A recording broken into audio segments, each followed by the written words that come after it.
Welcome fellow gamers, Freddy here. Firstly, I wanna give a warm welcome to all the new bros that subscribe for my latest Battlefield 4 videos, and I hope you guys stick around. I'm really trying to make this YouTube thing and life work all together.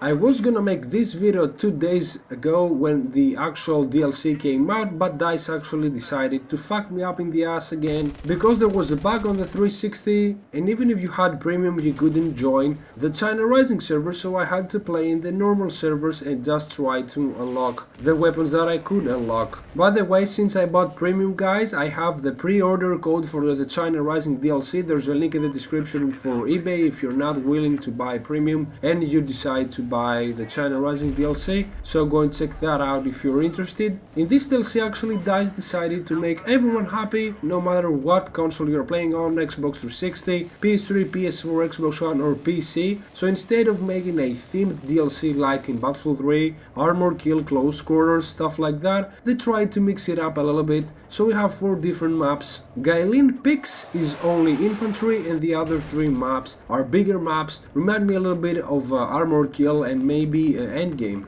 Right now I'm reviewing, guys, the Conquest mode and not the other modes, so we're gonna be focusing on that. Now the flags are not placed so far apart as they used to in the previous big maps in Battlefield 3, except for the Altai range where the flags are really far apart, but there are so many vehicles in the maps there's no way you won't have one vehicle to drive around the map. Now the good thing in this DLC is that the Charlie Point, which is the middle one obviously, is really action packed and really high in action, because on the Charlie Point you can get the bomber, which is not even close to the AC-130 of the Armored Kill DLC before the patch, but for some reason people are trying to get the bomber, and the good thing about it is that you gotta be on the Charlie Point in order to get the bomber. In Armored Kill you had to be in the deployment screen, so that removed the action from the game. People richly queue up to get the bomber because of the SUAV assignment probably, and as you can see over here there are a lot of people queuing up to get the fucking bomber to get a couple of kills and do the assignment. Now the good thing is that both teams are trying to take the Charlie Point because you have to stay there in order to get a bomber. Not that it's a game changing, but it will give you an edge, maybe destroy a couple of vehicles and prevent some flag getting captured. Now right now I'm representing obviously the Xbox 360 and PS3 community, and that's why I'm talking about Charlie's so much, because the action is really increased in Charlie and Conquest modes. In most of the games what happens actually, one team captures Alpha and Bravo, the other team captures Echo and Delta, and the 2 teams are colliding constantly on Charlie, especially on Silk Road and Guilin Peaks.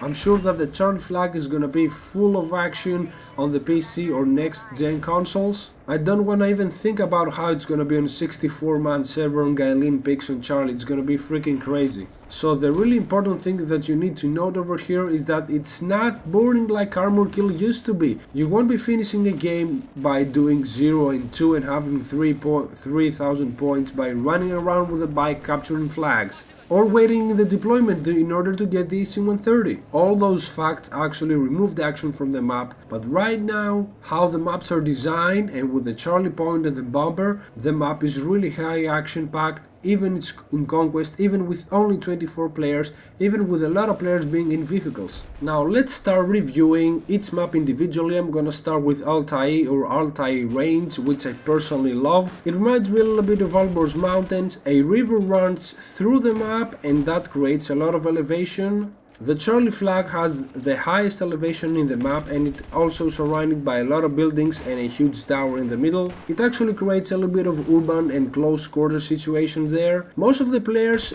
in the server are colliding there, and it's really high action. I know some people running around with jets, helicopters, running around with bikes capturing points, but no one gives a shit. Everybody fights on Charlie. It doesn't really matter if you win or lose. It's really high action packed. All the vehicles gather up there, all the helicopters gather up there. It's a really good map, it's a really amazing map. Even though it's huge, it might be bigger than Alborz Mountains, but I freaking love this map. It's an amazing map. I think this and Guilin Peaks are the two maps that you can actually you have to buy the DLC for only those two maps, man. Now let's move to Guilin Peaks, which is my personal favorite. It's an all infantry map. It only has bikes and transport helicopters. It basically has the highest elevation in the middle of the map, like a hill or a mountain or something, which the Charlie Point is positioned inside a cave, and there's a cave tunnels that go to all the points. There are like 3 rounds behind in the mountain that go through the mountain. There's rivers running there.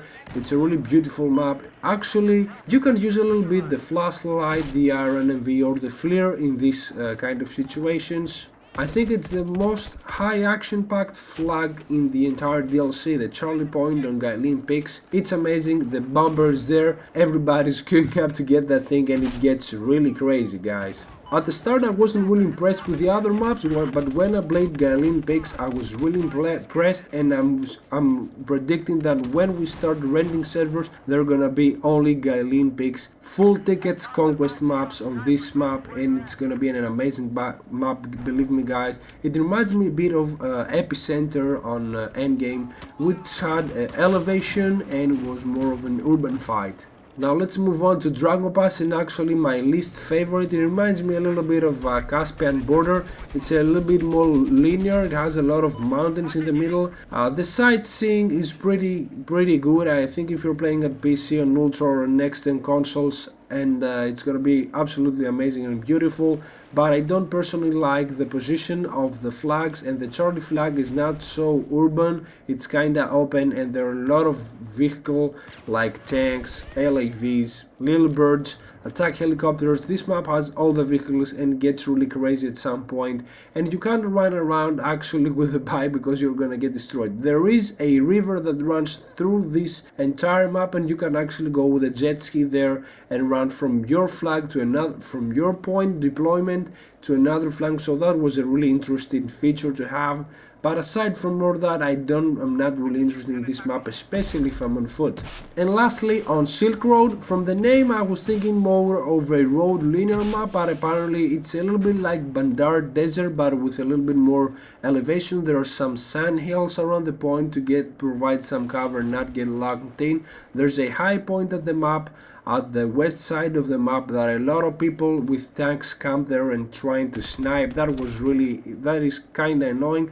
But there's another point on the Charlie Point. There's a huge military base that is literally huge. It's the biggest military base like in the desert of all the Battlefield games, and it really gets crazy there, but it's really close quarters. It has roads so vehicles can get there, and you can get air support there too, and the bomber is there, and people are queuing up like crazy at this point because it has cover, and people actually gather up like 5 people there trying to get in the bomber. It's freaking ridiculous. I'm not recommending going on foot on this map, except if you're willing to have C4 or RPG or straws and hang around the Charlie Point to defend it against the bomber and start spraying people with Predator missiles. Some final thoughts, guys, on the DLC. If you're a premium member, I am sure you're gonna enjoy playing on China Rising, even on Xbox 360, PS3 and Conquest. The maps are really good designed, really action-packed on Charlie Points. There's also one infantry map, Guilin Peaks, which is my personal favorite. I'm not a fan of Dragon Pass. I do recommend buying the DLC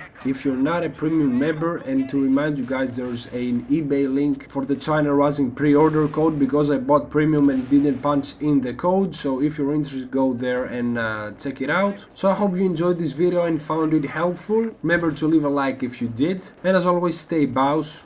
I'm out.